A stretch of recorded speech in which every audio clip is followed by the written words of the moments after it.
This video is looking at the second set of organic chemistry questions, the multiple choice from that set. So question 1, what of the following is a secondary alcohol? So although we can't tell everything from names, we can tell if something says 1-ol at the end, that the OH group is at the end of the chain, so it's most definitely not going to be a secondary alcohol.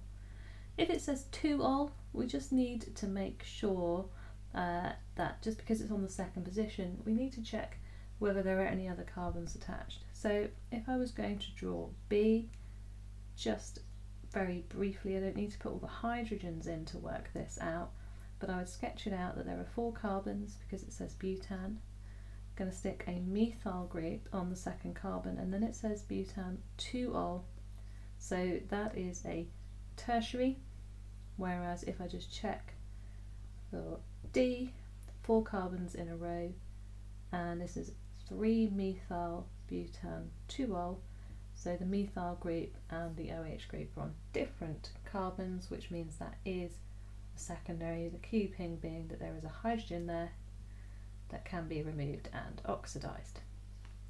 Okay, carbon-carbon double bond consists of, so when you're labeling and when you're trying to draw this diagram, as you're sometimes asked to do, the area of electron density in between the carbons in itself is called a sigma bond. So that part is my sigma bond made from overlap of s orbitals, and then although we then draw 2 areas of electron density, these two together are the pi bond. So a bond is an area between atoms where 2 electrons can share the same space. It's like a molecular orbital.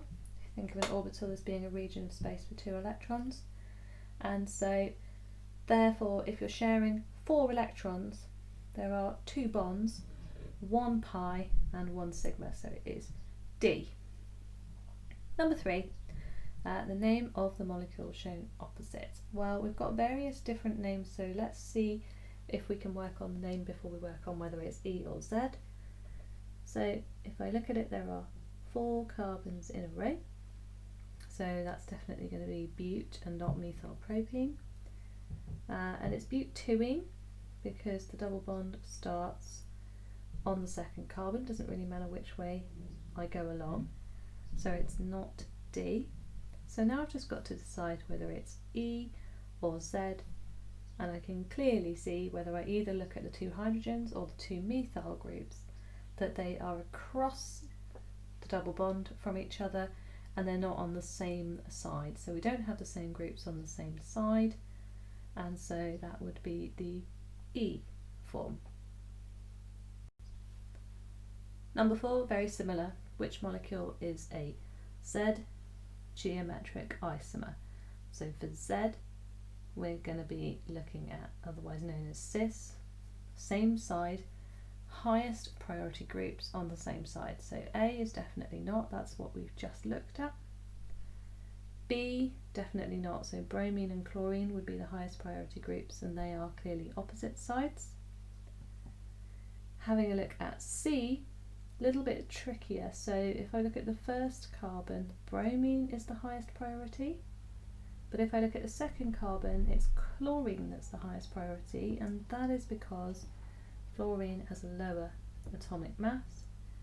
And then if I look at D, bromine is heavier than chlorine, so that's my highest priority on that carbon, and fluorine is obviously heavier than hydrogen, so that's my highest priority group there, so the answer is D. Number 5, which of the following alkenes exhibits EZ isomerism? So remember, we are looking for a double bond, which they all have because they all end in, and we're looking for, therefore, for 2 different groups on each carbon of the double bond. So if I look at A, 2-methyl butene, I'm just going to draw out 1, 2, 3, 4, 5 methyl group, butene, so the double bond starts there. So straight away, if I look at this carbon on the left, there are 2 methyl groups, so it's not A. Looking at B, 2-methyl-but-1-ene. But-1-ene is never going to give me EZ, and the reason for that is because if the double bond is on the first carbon, then you're going to have 2 hydrogens on that carbon on the left, and therefore but-1-ene definitely works. For that reason, I can also get rid of D, where it says pent-1-ene, because again it's going to end in CH2. Having a look at C then, we're hoping that this is my option, but let's just check. Pent-2-ene, so I want to do 5 carbons in a row for pent. I want to start the double bond on the second carbon, so it goes between the second and the third.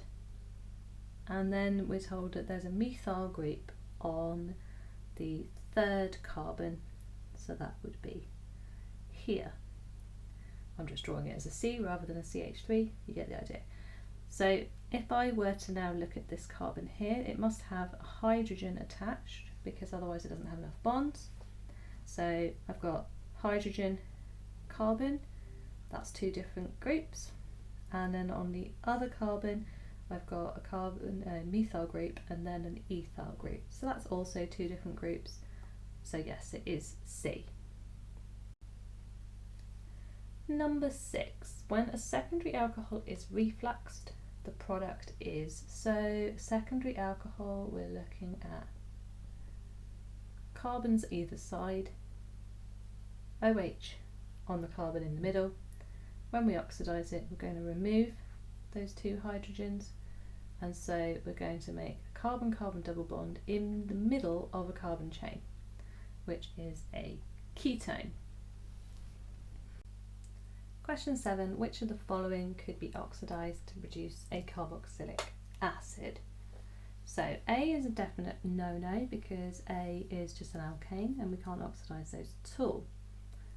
B and D are both alcohols, so they're probably what I'd look at next. But looking at B, the OH is in the middle of the chain, it's a secondary alcohol, and therefore it's going to make a ketone, as we've already established in question 6. If I then were to look at D, D is even more so, it's a tertiary alcohol. So if I look at this carbon here that has the OH attached, then it's got 2 CH3 groups, that's that bit there, then it's got the OH, and then the next bit is attached to the CH2 and then the CH3. So that's a tertiary alcohol, so it can't be oxidised full stop, let alone oxidised to a carboxylic acid.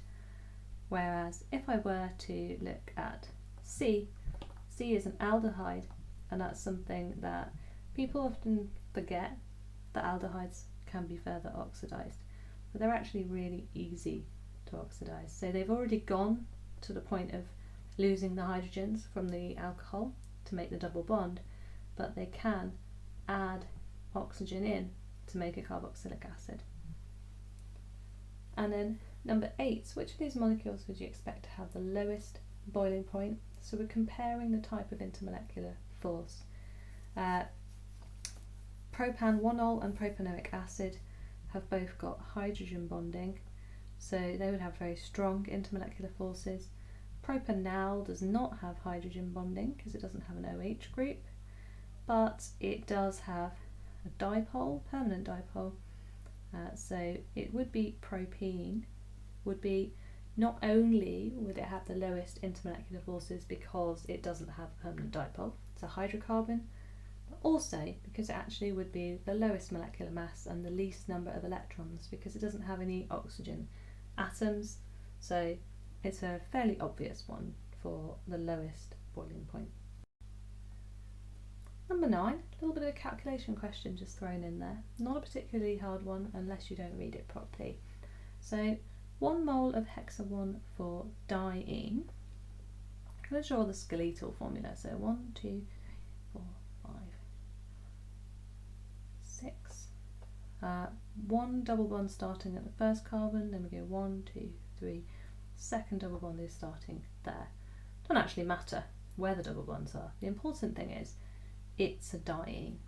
So when you add HCl, you're going to add HCl to both double bonds. It's not going to react preferably with one or the other. So fully react was the clue in the question. I'm going to need 2 moles of HCl for every 1 mole of hexa 1,4-diene. 1 mole of HCl weighs 36.5, so 2 moles that I'm going to need would weigh 73 grams. And then in the reaction above, how many different isomers would be formed? So when the hydrogen adds, it's just going to sort of blend in with all the other hydrogens. Each time you've got an option of where the chlorine could go.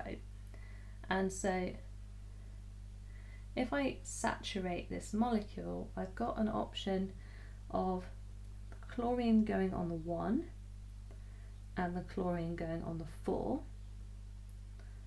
I've also got an option of chlorine going on the 1 and chlorine going on the 5.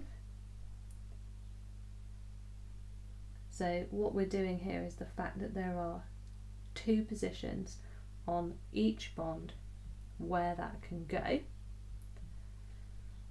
If I then carry that on, so the other option is chlorine on the 2 and then chlorine on the 5, and that is still different to the one which is actually, so we've got 1,5, we've got 2,5, we've got 1,4, and that of course means that you could also have 2,4.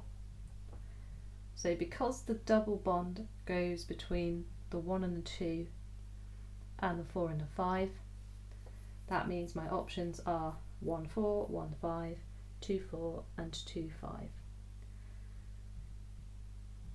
And so, and I'm just checking there, that was my little pause to check back and make sure that they were all definitely different isomers and that you didn't have like a sort of thing where you could change the smallest numbers. But in that case, you can get 4 possible isomers. You may have studied something called Markovnikov's rule, and you may have talked about the major product in a reaction like this. So although there are 4 possible isomers, there's actually a much more likely scenario of the chlorine, for example, would actually not end up very much on the first carbon, and in that case you might expect that there'd be 2 major products, and so the chlorine being positioned on the second carbon would actually be more likely. However, it doesn't say give the major one or anything else, it just says how many different isomers could be formed. So even though there are rules about which one is more stable, you can form 4 isomers in this case.